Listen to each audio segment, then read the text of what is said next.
Gaza पर Israel ने बड़ा हमला एक बार फिर से बोला है। इजरायली हमले के बाद हर तरफ तबाही का मंजर नजर आ रहा है। चारों तरफ बिखरा पड़ा है मलबा। सुरक्षित ठिकानों की तलाश में हैं लोग।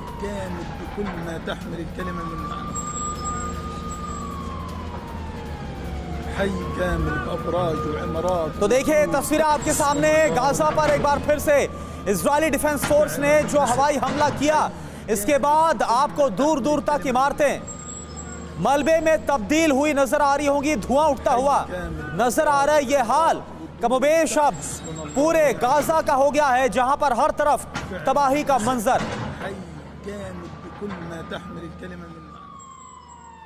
और अगली बड़ी खबर भी आपको बता दें, दुनिया में कई मोर्चे पर जंग छिड़ गई है। इजराइल के अलावा कई देशों में जंग। ईरान के साथ भिड़ा अमेरिका, चीन के साथ भी अमेरिकी भिड़ंत।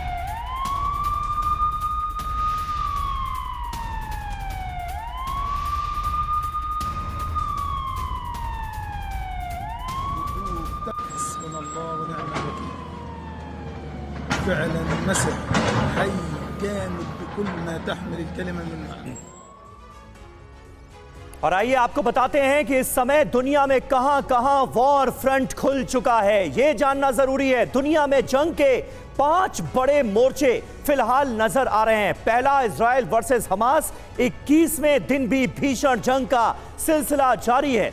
और इजराइल वर्सेस हिजबुल्लाह, क्योंकि लेबनान से भी तो लगातार हमले हो रहे हैं। इजराइल की जमीन को निशाना बनाया जा रहा है और यहां पर हिजबुल्लाह एक्टिव है। लेबनान सीमा पर दोनों में युद्ध चल रहा है। तीसरा, ईरान वर्सेस अमेरिका। सीरिया में ईरान पर अमेरिका का हमला हुआ है और अमेरिका ने बाकायदा यह माना है कि हमले हमने किए। चीन वर्सेस अमेरिका। दक्षिण चीन सागर में दोनों देशों में भिड़ंत चल रही है। और मिस्र पर इस बीच हो गया है मिसाइल हमला और इस हमले को लेकर शक जताया गया है इजराइल पर। हालांकि अभी मिस्र ने यह कहा है कि इसकी जांच जारी है। हमारे साथ 2 खास मेहमान इस वक्त मौजूद हैं। निनाद सेठ साहब हमारे साथ मौजूद हैं और मेजर जनरल राजन कोचर साहब हमारे साथ मौजूद हैं। कोचर साहब, मिस्र में कहां तो बात यह हो रही थी कि जो गाजा के लोग हैं उन्हें शिफ्ट कर दिया जाएगा मिस्र में, और अब मिस्र पर ही अटैक हो गया। आखिर वो कौन सी ताकतें हैं जो नहीं चाहती कि इस पूरे मसले का कोई सलूशन निकले, कोई हल निकले? अगर आप 60 सेकंड में बता पाए। देखिए, इसमें काफ़ी फोर्सेस इन्वॉल्व हैं। मैं सबसे पहले रशिया की बात करूंगा। रशिया नहीं चाहता कि युद्ध जल्दी ख़त्म हो, बिकॉज यूक्रेन में वो चाहता है कि यूनाइटेड स्टेट्स और वेस्टर्न पावर्स का फोकस कम रहे, बिकॉज अभी रशियन ऑफेंसिव एक क्रिटिकल स्टेज पे है। यूक्रेन में विंटर्स आ चुकी हैं, इसलिए वहाँ पे वो ये ज़्यादा ज़ोर से कैंपेन करना चाहता है। दूसरा इम्पॉर्टेंट है कि हम ईरान का रोल इसको देख रहे हैं। ईरान भी नहीं चाहता कि ये युद्ध जल्दी ख़त्म हो। वो एक सपोर्ट फैक्टर जो हम देख रहे हैं कि हिजबुल्लाह को, हमास को, सीरिया में भी ईरान के मिलिशिया हैं, सारी जगह वो यूनाइटेड स्टेट्स को चोट पहुंचाना चाहता है। तो हम जब ये सारी चीज़ें देखते हैं तो हमको ऐसा लगता है कि ये युद्ध और बढ़ेगा आगे। ये युद्ध और बढ़ेगा। बड़ी बात आपने कही राजन कोचर सर कि ये युद्ध और बढ़ेगा और जो भी नकारात्मक ताकतें हैं वो एक साथ मिल रही हैं। एक और बड़ी खबर आ रही है, जंग के बीच ईरानी सेना की बड़ी तैयारी देखने को मिली है। ईरानी सेना का कल से बड़ा युद्धाभ्यास हो रहा है। सैन्य अभ्यास को इक्तदार 1402 नाम दिया गया है। मध्य ईरान के नसराबाद में यह युद्धाभ्यास किया जाएगा। कल से एक बड़ी तैयारी ईरान की देखने को मिलेगी कि अगर ईरान इस जंग में डायरेक्टली कूदता है तो फिर उसकी तैयारी क्या होगी। और देखिए एक और बड़ी खबर, इजराइल की राजधानी तेल अवीव में दहशत हवाई हमलों के चलते लगातार यहां पर एयर रेड सायरन बज रहे हैं। बेन गुरियन एयरपोर्ट पर आवाजाही बंद है। 2 मिसाइल अटैक के बाद आवाजाही रोकी गई है। तस्वीरें जरा आप देखिए, तेल अवीव जो कि आर्थिक राजधानी है इजराइल की, वहां पर किस तरह से लगातार हवाई हमले हमास की तरफ से हो रहे हैं। आप जरा आवाज भी सुनिए।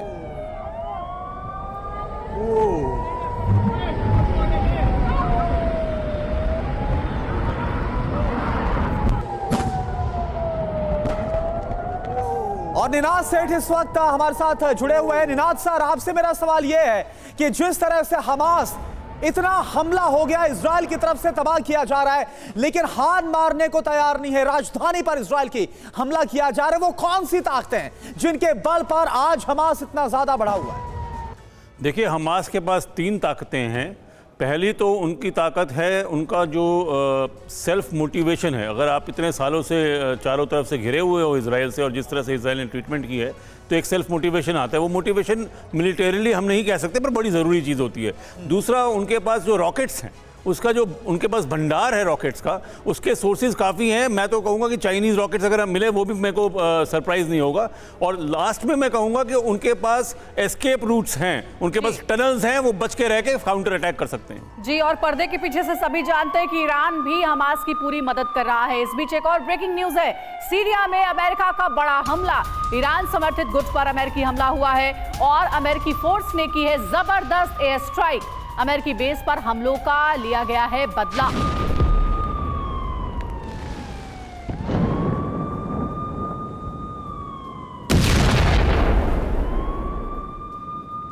देखिए, अमेरिकी बेस पर हमलों का बदला लिया गया है और अमेरिका ने अब 2 टूक कह दिया है कि अगर हम पर हमला हुआ तो हम चुप नहीं बैठने वाले हैं। सीरिया में अमेरिका ने किया है बड़ा हमला और अमेरिका ने खुलकर यह बोला है कि सीरिया में जो हमला किया है वो दरअसल अमेरिकी राष्ट्रपति जो बाइडेन के निर्देश पर किया गया था। समीर जी हाँ, ये सीरिया में अमेरिकी कार्रवाई की पूरी डिटेल और इससे अब असर क्या होगा, इसका इंपैक्ट क्या होने वाला है, ये आपको समझाते हैं। सीरिया में अमेरिकी स्ट्राइक हो गई है। हमला कहां पर हुआ? पूर्वी सीरिया के एक इलाके को बनाया गया है अमेरिकी हमले में निशाना। टारगेट पर कौन था? ईरान समर्थित लड़ाके थे।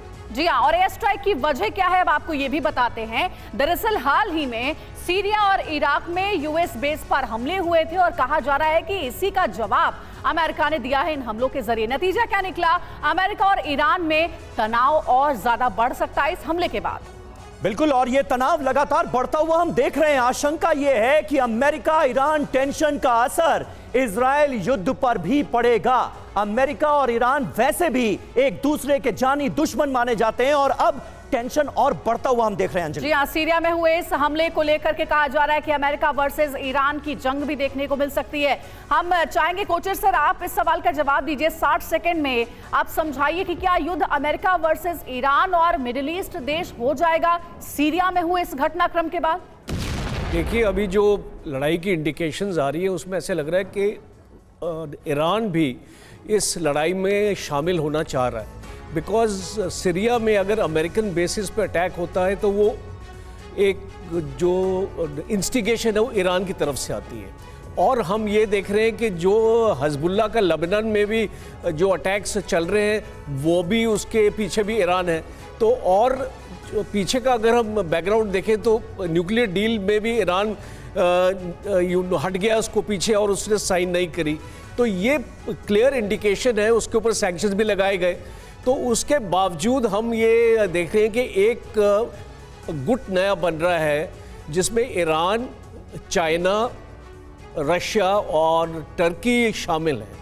और ये एक फोर्स है जो आज यूनाइटेड स्टेट्स को थ्रेटन कर सकती है। मुझे लगता है आने वाले वक्त में आप देखेंगे ईरान और यूनाइटेड स्टेट्स की टेंशन और बढ़ेगी और ये हम सॉर्ट उम्मीद भी लगा सकते हैं कि वहां पर भी अमेरिका के कुछ स्ट्राइक हो सके। बिल्कुल बिल्कुल, और ये टेंशन लगातार बढ़ती हुई हम देख भी रहे हैं। इस बीच एक बड़ी खबर है, अमेरिकी सैन्य अड्डे पर हमले का एक और वीडियो सामने आया है। कल इरबिल बेस पर ड्रोन से दरअसल अटैक किया गया था। इराक के इरबिल बेस को बनाया गया था निशाना। इराक इस्लामिक रेजिस्टेंस फोर्स ने इस हमले को अंजाम दिया था। उसकी भी तस्वीरें, उसका वीडियो इस वक्त आप TV9 पर देख रहे हैं।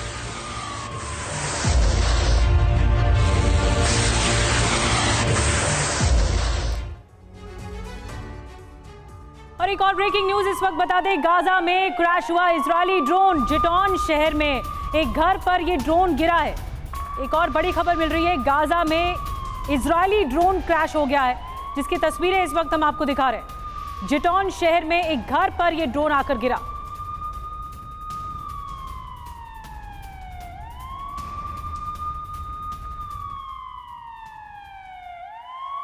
और देखिए ऐसा लग रहा है कि एक और फ्रंट खुल सकता है युद्ध का, क्योंकि देखिए साउथ चाइना सी, वहां से बड़ी खबर है दक्षिण चीन सागर में चीन और अमेरिका कैसे आमने सामने आ गए, वो तस्वीरें आपको हम दिखाते भी हैं।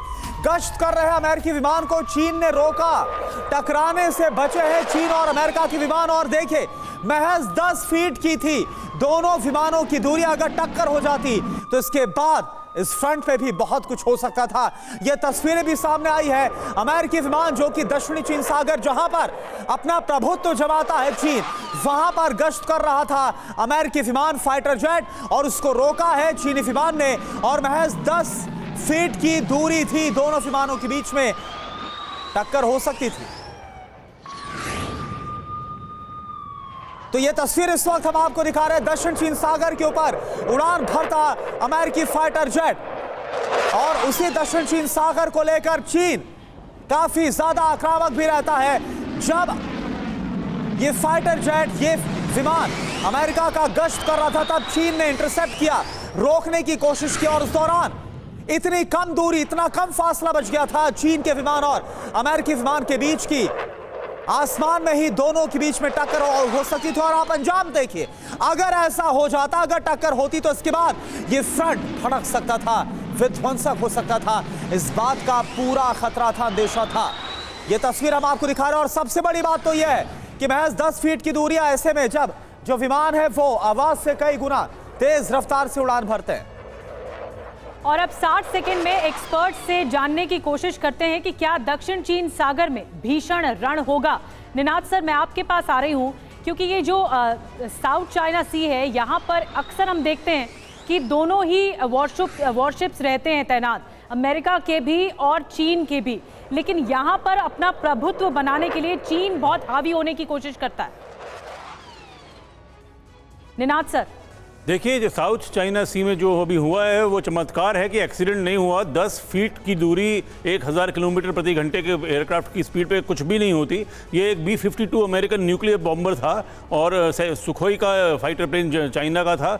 इससे ये दर्शाता है कि चिंगारी भड़कनी शुरू हो गई है फिर से साउथ चाइना सी में। इससे पहले फिलीपींस के साथ चाइना का एक शिप टकराया था। जब इस तरह की दो वर्ल्ड में वॉर चल रही हों तो एक मौका मिलता है, जो कंट्रीज अपना प्रभुत्व जमाना चाहती है उनको जितना चाहे वो ग्रैब करने की कोशिश, पकड़ने की कोशिश करती हैं। और उसमें जैसे यहाँ हमने देखा, वो प्रोवोकेशन करती है, प्रोवोकेशन से मिसकैलकुलेशन होती है, मिसकैलकुलेशन से लड़ाई होती है। तो मेरे को लगता है कि अब साउथ चाइना सी में एक छोटी सी 1 या 2 ऐसी चिंगारियां और भड़कने की देर है और एक नया फ्रंट चलने को तैयार है। जब तक अमेरिका अपनी प्रभुत्व को, अपने दबदबे को कायम रखने की कोशिश करेगा, तब तक चाइना ज्यादा नहीं बढ़ेगा। पर कितनी जगह पे अमेरिका रह सकता है, हो सकता है कहीं पे अमेरिका का इंटरेशन कम हो, और जहां ही कम हुआ वहां चाइना जरूर अपनी चाल शुरू कर देगा। बिल्कुल, तो दक्षिण चीन सागर में क्या अब भीषण रण देखने को मिलेगा, ये भी एक संभावना बनती नजर आ रही है। एक और बड़ी खबर, गाजा में तबाही की सैटेलाइट तस्वीर आई है सामने। गाजा में हर तरफ तबाही का मंजर नजर आ रहा है।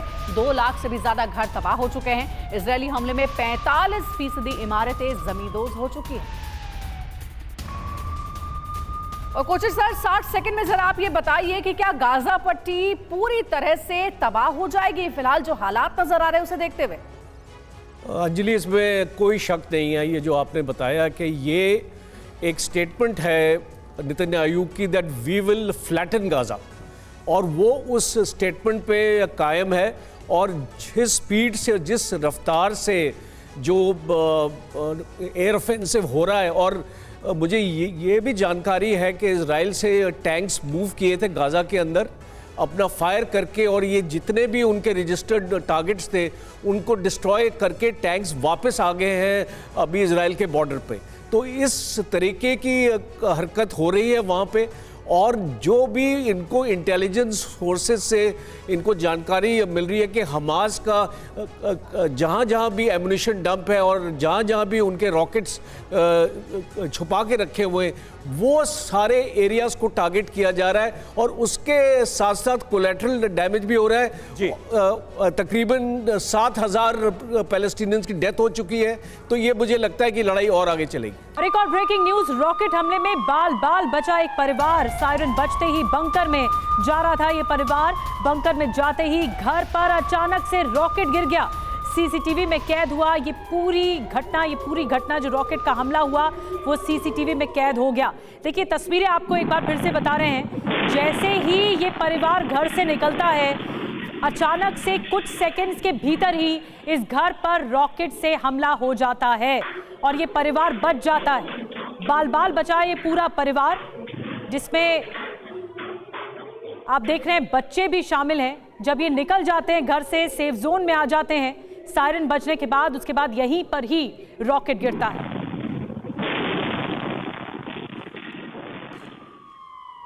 और देखिए एक और बड़ी खबर है, इजराइल ने खाली किया गाजा बॉर्डर। 1,25,000 लोगों ने घर छोड़ा है। सरकार के आदेश के बाद शिफ्ट हुए यहां से लोग।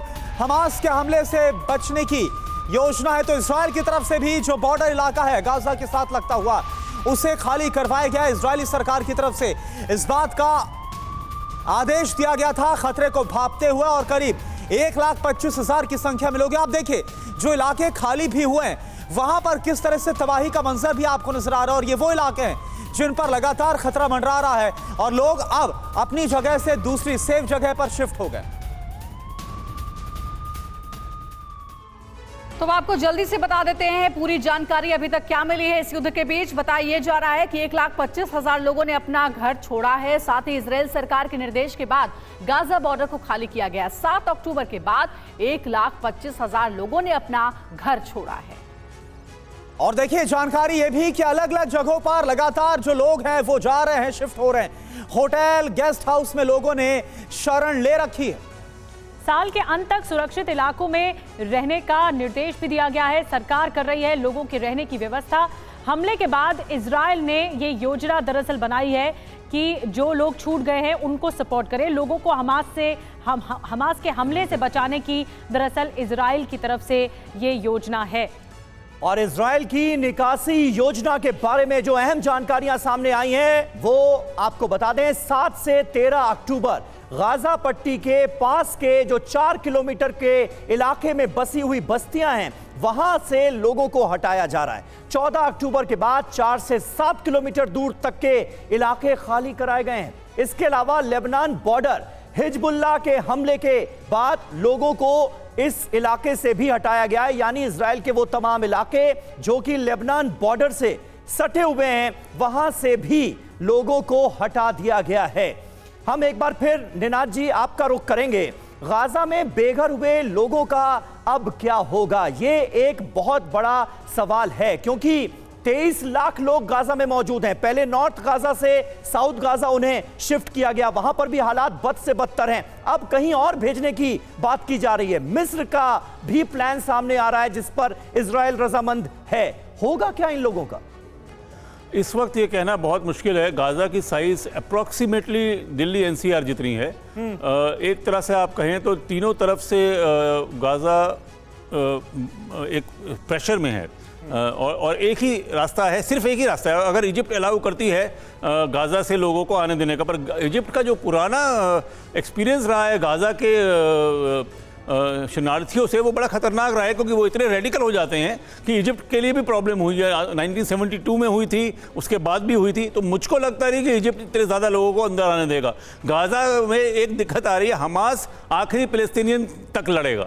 तो भाई मेरे को लगता है कि या तो वो हमास के अगेंस्ट खड़े हो जाएं और या वो मरने को तैयार हो जाए। इनमें से दो में से एक ही चॉइस है, क्योंकि इजराइल ने जो ठाना है, और इजराइल को बहुत बड़ी प्राइस देनी पड़ेगी। जैसे आपने कहा शायद 50 उनके लोग मर गए जो बंधक थे, पर इजराइल ने अगर ठान लिया है कि हम हमास से लड़ेंगे और उसको सफाया करेंगे तो वो किसी भी प्राइस पे करेंगे। और इसीलिए मेरे को लगता है कि गाजा की उल्टी गिनती शुरू हो गई। गाजा की उल्टी गिनती शुरू हो चुकी है और इजराइल चुप नहीं बैठेगा जब तक इसका खात्मा नहीं हो जाता, जैसे कि इशारा किया निनाद सेठ सर ने।